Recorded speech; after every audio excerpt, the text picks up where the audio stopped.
بابا ایک اسلامی بھائی نے سوال کیا ہے کہ اگر نیند کی حالت میں غسل فرض ہو جائے تو اس سے روزے پر کیا اثر پڑتا ہے؟ کوئی اثر نہیں پڑتا. غسل فرض ہو جائے گا، وہ اس کو کرنا ہے.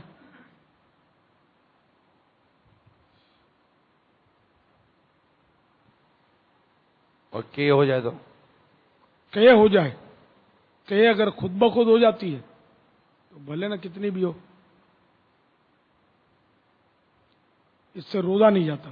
اگر قصدن قے کی نا، جیسے کہ بعض لوگ ہاتھ ڈال کے قے کرتے ہیں، تو قصدن قے کی اور منہ بھر آئی تو روزہ ٹوٹ جائے گا.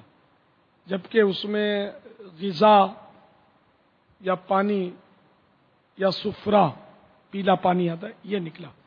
اگر بلغم نکلا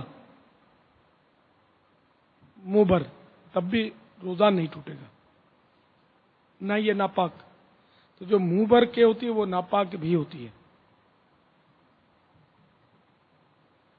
واللہ تعالی اعلم ورسولہ اعلم عز وجل وصلی اللہ تعالی علیہ وآلہ وسلم.